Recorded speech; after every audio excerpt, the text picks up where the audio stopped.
ಅಪ್ಪನ ಹಾರ್ಟ್ ಸರ್ಜರಿಗೆ ಅಂತ ಮನೆಯನ್ನ ಅಡ ಇಟ್ಟು ಸಾಲ ಪಡೆದುಕೊಳ್ಳಲಾಗಿತ್ತು. ಈಗ ಸಾಲ ಕಟ್ಟಿಲ್ಲ ಅಂತ ಮನೆಗೆ ಬೀಗ ಹಾಕಲಾಗಿದೆ ಬ್ಯಾಂಕ್ನವರ ಕಡೆಯಿಂದ. ಅಡವಿಟ್ಟಿದ್ದಂತಹ ಮನೆಗೆ ಬೀಗ ಜಡಿದಿದ್ದಾರೆ ಬ್ಯಾಂಕ್ ಸಿಬ್ಬಂದಿಗಳು.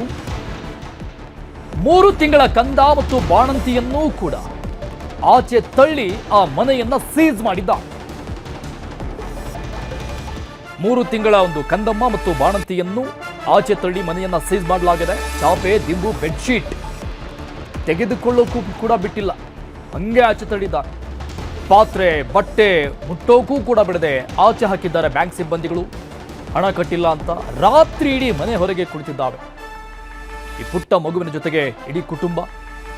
ಸಾಲ ಮಾಡಿದ್ದು, ಕಟ್ಟದೆ ಹೋದದ್ದು ನಿಜಕ್ಕೂ ತಪ್ಪೆ, ಒಪ್ಕೊಳ್ಳ.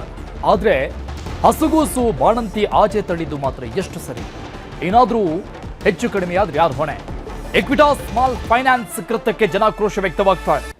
ಬೆಳಗಾವಿ ಜಿಲ್ಲೆಯ ರಾಯಭಾಗ ತಾಲೂಕಿನ ಅಲಖನೂರ ಗ್ರಾಮದಲ್ಲಿ ನಡೆದಂತಹ ಘಟನೆ ಇದು. ಬಟ್ಟೆ, ಹಾಸಿಗೆ, ಅಡುಗೆ ಸಾಮಗ್ರಿಗಳು, ಮಗು ಬಟ್ಟೆ, ಔಷಧಿ ಎಲ್ಲ ಕೂಡ ಮನೆ ಒಳಗಿದೆ.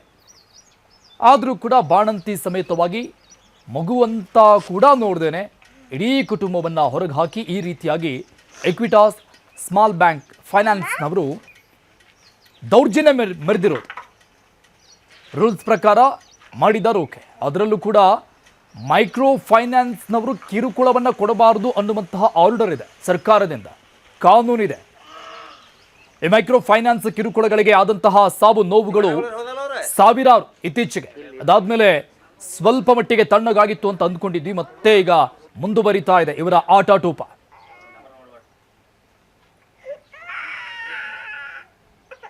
ನಮ್ಮ ಮನ್ಯಾಗ ಯಾರಿಲ್ಲಾಗಿರ್ರಿ. ನಿನ್ನೆ ಮಧ್ಯಾಹ್ನದಾಗ 1 ಗಂಟೆಗೆ ಬಂದ್ರಿ.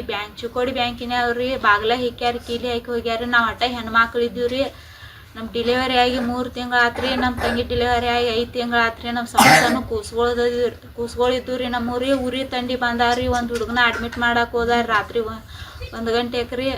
ಮತ್ತು ರೀ ನಮ್ಮ ಮಾಮ ಇಂಕಾತನ ತುಂಬ್ಕೋತ ಬಂದಿರಿ. ಅವ್ರ ಹಾರ್ಟ್ ಆಗಿ ತೀರ್ಕೊಂಡಾರ್ರಿ. ಅನ್ಕ ಹುಟ್ಟಿಯಾರ. ಅವ್ರು ತುಂಬ್ತೀವ್ರಿ, ಅವ್ರಿಗೆ ಆರಾಮಿಲ್ರಿ. ನಮ್ಮ ಮನ್ಯಾನವ್ರಿಗೆ ರೀ. ನಮ್ಮ ಮಾತ್ರಿ ನೀನು ನೆಶಿಕ್ನ್ಯಾಗ ತೆಗೆದಕ್ಕೆ ಹೋಗಿವ್ರಿ. ಆಕೆ ಮಧ್ಯಾಹ್ನ 1 ಗಂಟೆಗೆ ಬಂದಾಳ್ರಿ. ಅವ್ರಿಗೆ ಏನೂ ಇಲ್ರಿ. ಹುಡುಗರೆಲ್ಲ ಹಸು ತಳಾತಾವ್ರಿ. ಮತ್ತು ರೀ ಇದನ್ನ ಹುಡುಗರೆಲ್ಲ ಭಾಳ ಆತಾವ್ರಿ. ನಮ್ಮ ಸಣ್ಣ ಹುಡುಗಿಗೆ ರೀ ಆರಾಮ ಇಲ್ರಿ ಒಟ್ಟ ರೀ. 3 ತಿಂಗಳು ಕೂಸ ಐತ್ರಿ. ಆಪರೇಷನ್ ಆಗೈತೆ ನಮ್ದು ಎಲ್ಲ ಅಂತ ಹುಡುಗಿಗೂ ಆರಾಮಿಲ್ಲ, ದವಾಖಾನೆ ಹೋಗ್ತದೆ ಈಗ. ಅಂತ ಈಗ ಹೆಂಗೆ ನೋಡಿದ ಅಂತ ಈಗ ಹೆಂಗೆ ಮಾಡಿದ್ರೆ ನಮ್ದು ಎಲ್ಲ ನುಕ್ಸಾನ ಐತಿ. ಮನೆ ಕೀಲಿ ಅನ್ಕ ಹಾಕಿಗ್ಯಾರು. ಈಗೆಲ್ಲ ಹೊರಗದಾರು. ಏನು ಮಾಡೋದು ನಮ್ಗೆ ತಿಳಿವತ್ತೈತಿ. ನಾವು ಏನ್ರ ಮಾಡ್ತೀವತ್ತೈತಿ. ನಾವು ಏನ್ರ ಆತ್ಮಹತ್ಯೆ ಮಾಡ್ಕೊಂಡಾರ ಏನ್ರ ಪರಿಹಾರ ಮಾಡ್ದೆಲ್ಲ ಆಪರೇಷನ್ ಆಗೈತೆ ನಮ್ದು ಎಲ್ಲ ಅಂತ ಹುಡುಗಿಗೂ ಆರಾಮಿಲ್ಲ, ದವಾಖಾನೆ ಹೋಗ್ತದೆ ಈಗ. ಅಂತ ಈಗ ಹೆಂಗೆ ನೋಡಿದ ಅಂತ ಈಗ ಹೆಂಗೆ ಮಾಡಿದ್ರೆ ನಮ್ಮ ಡೀಟೇಲ್ಸ್ ಕೊಡ್ತಾರೆ ನಮ್ಮ ಪ್ರತಿನಿಧಿ ಲೋಹಿತ್ ಸಂಪರ್ಕದಲ್ಲಿದ್ದಾರೆ. ಲೋಹಿತ್, ಈ ಸ್ಮಾಲ್ ಫೈನಾನ್ಸ್ ಕಂಪನಿಗಳು, ಮೈಕ್ರೋ ಫೈನಾನ್ಸ್ ಕಂಪನಿಗಳ ಆಟಾಟೋಪ ದೌರ್ಜನ್ಯ ನಿಂತಿಲ್ಲ ಅನ್ನೋದಕ್ಕೆ ಸಾಕ್ಷಿ ಈ ಘಟನೆ ಕೂಡ. ಈ ದೌರ್ಜನ್ಯ ಗೊತ್ತಾದ ಮೇಲೆ ಆದರೂ ಕೂಡ ಅಟ್ಲೀಸ್ಟ್ ಯಾರಾದರೂ ಅಧಿಕಾರಿಗಳು, ಸಂಬಂಧಪಟ್ಟಂಥವರು ಯಾರಾದರೂ ರಿಯಾಕ್ಷನ್ ಕೊಟ್ಟಿದ್ದಾರಾ, ಸ್ಪಂದಿಸ್ತಾ ಇದ್ದಾರಾ ಈ ಕುಟುಂಬಕ್ಕೆ? ಹೇಗೆ ಅದು ನಿಜಕ್ಕೂ ಇದು ಒಂದು ಘಟನೆ ನೋಡೋದಾದ್ರೆ ಇದು ಒಂದ್ ರೀತಿ ಏನಿವತ್ತು ಕಿರುಕುಳದ ಪರಮಾವಧಿಯನ್ನ ಇವರು ದಾಟ್ಕೊಂಡ್ಬಿಟ್ಟಿದ್ದಾರೆ ಅಂತಾನೆ ಹೇಳ್ಬೋದಾಗತ್ತೆ. ಯಾಕಂತಂದ್ರೆ 5 ಜನ ಸದಸ್ಯರಿದ್ದಾರೆ. ಅದರಲ್ಲೂ ಕೂಡ ಇವಳು ಹೆಣ್ಮಗಳಿದ್ದಾಳೆ. ಇವಳು ಪಾಪ 3 ತಿಂಗಳ ಬಾಣಂತಿ, 3 ತಿಂಗಳಿಂದಷ್ಟೇ ಡೆಲಿವರಿ ಆಗಿದೆ. ಮನೆಯಲ್ಲಿ ಆಕೆ ಇದ್ದಂತ ಸಂದರ್ಭದಲ್ಲಿ ಅವ್ರನ್ನೆಲ್ಲರೂ ಕೂಡ ಹೊರಗಡೆ ಹಾಕಿ ಆ ಮನೆಯನ್ನ ಬೀಗ ಹಾಕಿದ್ದಾರೆ. ಮನೆಯಲ್ಲಿರ್ತಕ್ಕಂಥ ಬಟ್ಟೆಗಳನ್ನು ಕೊಟ್ಟಿಲ್ಲ, ಏನು ಪಾತ್ರೆ ಸಾಮಾನುಗಳ ಅವ್ರನ್ನೂ ಕೂಡ ಹೊರಗಡೆ ಕೊಟ್ಟಿಲ್ಲ. ಎಲ್ಲರನ್ನೂ ಕೂಡ ಉಟ್ಟ ಬಟ್ಟೆ ಮೇಲೆನೆ ಹೊರಗಡೆ ಹಾಕಿ ಅವರ ಮೇಲೆ ಒಂದು ರೀತಿ ದೌರ್ಜನ್ಯ ಎಸಗುವಂತ ಕೆಲಸ ಇವತ್ತು ಈ ಒಂದು ಫೈನಾನ್ಸ್ ಕಂಪನಿ ಮಾಡಿರುತ್ತೆ ಅಂತಾನೆ ಹೇಳ್ಬೋದಾಗತ್ತೆ. ಸುಮಾರು ಏನಂತಂದ್ರೆ 7 ತಿಂಗಳಿಂದ ಈತ ಹಣ ಕಟ್ಟಿಲ್ಲ. ಅದು ಕೂಡ ಏನಂತಂದ್ರೆ 2 ವರ್ಷದ ಹಿಂದ್ಗಡೆ ಹನುಮಂತು ತನ್ನ ತಂದೆಯ ಹಾರ್ಟ್ ಆಪರೇಷನ್ಗೋಸ್ಕರ ಸುಮಾರು 20 ಲಕ್ಷ ರೂಪಾಯಿ ಸಾಲವನ್ನ ಮಾಡಿರ್ತಾರೆ. ಅವತ್ತಿಂದ ಕೂಡ ಸಾಲವನ್ನ ತುಂಬ್ಕೊಂಡ್ ಬಂದಿರ್ತಾರೆ. ಈಗ ಉದಿರ್ತಕ್ಕಂಥದ್ದು ಬಾಕಿ ಬರೀ 7 ಲಕ್ಷ ಮಾತ್ರ. ಸೊ ಕಟ್ತೀವಿ, ನಾವೇನ್ ಕಟ್ಟಲ್ಲ ಅಂತ ಹೇಳ್ತಾ ಇಲ್ಲ, ನಾವು ಹಣವನ್ನ ಕಟ್ತೀವಿ. ಆದ್ರೆ ಹನುಮಂತರು ಕೂಡ ಒಂದಷ್ಟು 6-7 ತಿಂಗಳಿಂದ ಆರೋಗ್ಯದ ಸಮಸ್ಯೆಯಿಂದ ಬಳಲ್ತಾ ಇದ್ದೀನಿ. ಸೊ ಹಾಗಾಗಿ ನನಗೊಂದು ಚೂರು ಟೈಮ್ ಕೊಡಿ, ನಾನು ಟೈಮ್ ಕೊಟ್ರೆ ನಾನು ಖಂಡಿತವಾಗ್ಲೂ ಹಣ ಕಟ್ತೀನಿ, ನಿಮ್ಮ ಹಣ ನನಗೆ ಬೇಡ, ನಾನು ಕಟ್ತೀನಿ, ಆದ್ರೆ ಟೈಮ್ ಕೊಡಿ. ಓಕೆ. ಶಾಸಕರು ಮಹೇಂದ್ರ ತಮ್ಮಣ್ಣವರ ಸಂಪರ್ಕದಲ್ಲಿದ್ದಾರೆ, ಮಾತಾಡೋಕೆ. ಸರ್ ನಮಸ್ಕಾರ. ಸರ್ ನಮಸ್ಕಾರ ಸರ್. ಇಂಥ ಒಂದು ಕುಟುಂಬ ಬೀದಿ ಪಾಲಾಗ್ಬಿಟ್ಟಿದೆ, ಏನ್ ಸಹಾಯ ಮಾಡ್ತೀರಾ? ಏನಾಗೋ ತಮ್ಮ ಕಡೆಯಿಂದ ಈ ಕುಟುಂಬಕ್ಕೆ ಏನ್ ಭರವಸೆ ಕೊಡ್ತೀರಾ? ಸರ್ ಆಕ್ಚುಲಿ ನನಗೆ ಇವತ್ತು ಗಮನಕ್ಕೆ ಬಂದಿದೆ ಸರ್ ಅವ್ರನ್ನ. ನಾನು ಊರಲ್ಲಿಲ್ಲ. Okay sir. ನಾನು ಆಕ್ಚುಲಿ ಆ ಗ್ರಾಮ ಏನೈತಲ್ಲ ಸರ್, ಆ ಗ್ರಾಮ ಹತ್ರನೇ ಇರೋದು ಸರ್ ನನಗೆ. ಓಕೆ. ಆ ಗ್ರಾಮ ಹತ್ರನೇ ಇರೋದು.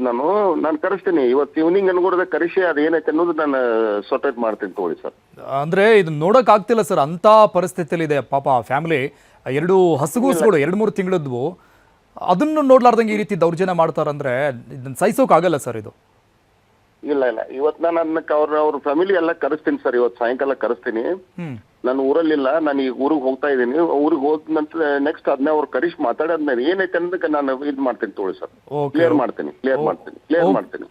ಸರ್, ಈಗ ಈ ಮೈಕ್ರೋ ಫೈನಾನ್ಸ್ ಕಿರುಕುಳದ ಬಗ್ಗೆ ನಾವು ಬಹಳ ವರದಿ ನೋಡ್ಬಿಟ್ಟಿದೀವಿ. ತುಂಬಾ ಜನ ಜೀವ ಕಳ್ಕೊಂಡ್ಬಿಟ್ಟಿದ್ದಾರೆ ಇವ್ರ ಕಿರುಕುಳಕ್ಕೆ.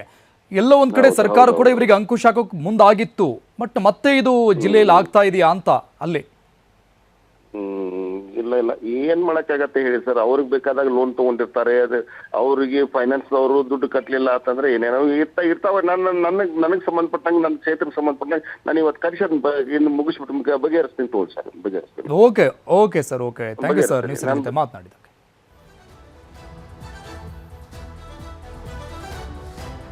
ಇದು ಪರಿಸ್ಥಿತಿ ಆ ಕುಟುಂಬದ ನೋಡ್ತಾ ಇದ್ದೀವಿ. ಬೀದಿ ಪಾಲಾಗಿ ಹೋಗಿದೆ ಕುಟುಂಬ. ಪ್ರತಿನಿಧಿ ಲೋಹಿತ್ ಮತ್ತೆ ಸಂಪರ್ಕದಲ್ಲಿದ್ದಾರೆ. ಲೋಹಿತ್, ಈಗ ತಾನೇ ಶಾಸಕರು ಕೂಡ ಮಾತನಾಡಿದ್ರು ನಮ್ಮ ಜೊತೆ, ಭರವಸೆ ಕೊಟ್ಟಿದ್ದಾರೆ ಇವತ್ತು ಸಂಜೆ ಒಳಗಡೆ ಅದೇನಿದೆ ನಾನು ತಿಳಿದುಕೊಂಡು ಮಾತನಾಡ್ತೀನಿ, ಆಕ್ಷನ್ ತೆಗೆದುಕೊಳ್ಳೋಕೆ ಹೇಳ್ತೀನಿ ಅಂತ.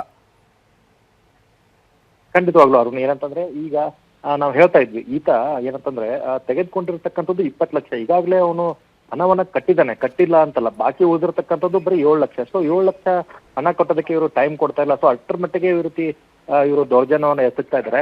ಸೊ ಖಂಡಿತವಾಗ್ಲೂ ಇದರಲ್ಲಿ ಜಿಲ್ಲಾಡಳಿತ ಎಂಟ್ರಿ ಆಗ್ಲೇಬೇಕಾಗತ್ತೆ, ಪೊಲೀಸ್ ಇಲಾಖೆ ಕೂಡ ಎಂಟ್ರಿ ಆಗ್ಬೇಕು, ಆ ಫೈನಾನ್ಸ್ ಮೇಲೆ ಕ್ರಮವನ್ನ ಕೈಗೊಳ್ಬೇಕಾಗತ್ತೆ. ಯಾಕಂತಂದ್ರೆ ಇಂಥ ಒಂದು ಏನಂತಂದ್ರೆ ಇಂಥ ಒಂದು ಹೆಜ್ಜೆಗಳನ್ನ ಇಡಬಾರ್ದು, ಅವ್ರಿಗೆ ದೌರ್ಜನ್ಯವನ್ನು ಕೊಡಬಾರ್ದು ಅನ್ನೋ ನಿಟ್ಟಿನಲ್ಲಿ ಸರ್ಕಾರನೇ ಇವತ್ತು ಒಂದು ತೀರ್ಮಾನವನ್ನ ಮಾಡಿ ಕ್ಯಾಬಿನೆಟ್ ನಲ್ಲಿ ಒಂದು ನೋಟ್ ಅನ್ನ ಮಾಡಿ ಅದನ್ನ ಕಾನೂನು ರೀತಿಯಲ್ಲೇ ನಾವು ಇದನ್ನ ಮೂವ್ ಮಾಡಬೇಕು, ಅವ್ರಿಗೆ ಸಾಕಷ್ಟು ಸ್ಟ್ರಿಕ್ಟ್ ಆದೇಶಗಳನ್ನ ಕೊಟ್ಟಿದೀವಿ ಅಂತ ಹೇಳ್ತಾರೆ. ಆದ್ರೆ ಎಲ್ಲ ಒಂದ್ ಕಡೆ ಸರ್ಕಾರದ ಆದೇಶಗಳು ಇವ್ರಿಗೆ ಕಿಮ್ಮತ್ತೇ ಇಲ್ದಂಗ ಆಗಿದೆ.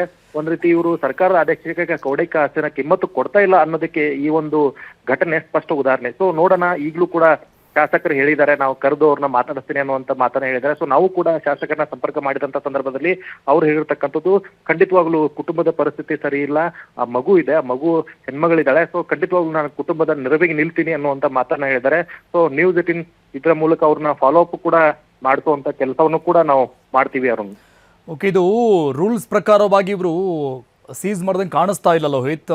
ದೌರ್ಜನ್ಯ ಮಾಡಲೇಬೇಕು, ಇವರಿಗೆ ಕಿರುಕುಳ ಕೊಡಲೇಬೇಕು ಅನ್ನುವಂಥ ರೀತಿಯಲ್ಲೇ ಮಾಡ್ದಂಗೆ ಕಾಣಿಸ್ತಾ ಇದೆ ಇವರು. ಖಂಡಿತವಾಗ್ಲು, ಯಾಕಂತಂದ್ರೆ ನೀವು ರೂಲ್ಸ್ ಪ್ರಕಾರ ಹೋಗೋದಾದ್ರೆ ನೀವು ಮೊದಲು ಕೋರ್ಟ್ಗೆ ಹೋಗ್ಬೇಕಾಗತ್ತೆ, ಕೋರ್ಟ್ ಆದೇಶವನ್ನ ತೆಗೆದುಕೊಂಡು ಬಂದು ಈ ಒಂದು ಸೀಸನ್ ಅಂತ ಪ್ರೊಸೀಜರ್ ಅನ್ನ ಮಾಡ್ಬೇಕಾಗುತ್ತೆ. ಸೊ ಅದರಲ್ಲೂ ಕೂಡ ಏನಂತಂದ್ರೆ ನಿಮಗೆ ಬರ್ಬೇಕಾಗಿರ್ತಕ್ಕಂಥ ಬಾಕಿ ಹಣ ಎಷ್ಟು, ಅಷ್ಟರ ಮಟ್ಟಿಗೆ ಮಾತ್ರ ನೀವು ಐಟಮ್ಗಳನ್ನ ಸೀಸ್ ಮಾಡ್ಬೇಕಾಗುತ್ತೆ. ಅದು ಕೂಡ ಕೋರ್ಟ್ ಆದೇಶ ಆದ್ರೆ, ಅದು ಕೋರ್ಟ್ ಆದೇಶ ಆಗಬೇಕಾದ್ರೆ ಸುಮಾರು 2 ರಿಂದ 3 ವರ್ಷಗಳು ಬೇಕಾಗುತ್ತೆ. ಆದ್ರೆ ಇಲ್ಲಿ ಯಾವುದೂ ಕೂಡ ಅವರು ಪಾಲನೆ ಮಾಡಿದಂಗೆ ಕಾಣ್ತಾ ಇಲ್ಲ. ನೇರವಾಗಿ ಬಂದು ಆ ಮನೆಯ ಕುಟುಂಬ ಸದಸ್ಯರನ್ನ ಹೊರಗಡೆ ಹಾಕಿ ಇವತ್ತು ಸೀಸನ್ ಮಾಡಿರ್ತಕ್ಕಂಥದ್ದು. ಸೊ ಇದು ಖಂಡಿತವಾಗ್ಲೂ ಫೈನಾನ್ಸ್ ಕಿರುಕುಳ ಅಂತಾನೆ ಹೇಳ್ಬೇಕಾಗತ್ತೆ, ಫೈನಾನ್ಸ್ ನ ಒಂದು ರೀತಿ ದಬ್ಬಾಳಿಕೆ ಅಂತಾನೆ ಹೇಳ್ಬೇಕಾಗತ್ತೆ. ಸೊ ಈಗಾಗಲೇ ಏನಂತಂದ್ರೆ ಪೊಲೀಸರು ಕೂಡ ಈ ಒಂದು ಪ್ರಕರಣದಲ್ಲಿ ಎಂಟ್ರಿ ಆಗ್ಬೇಕು.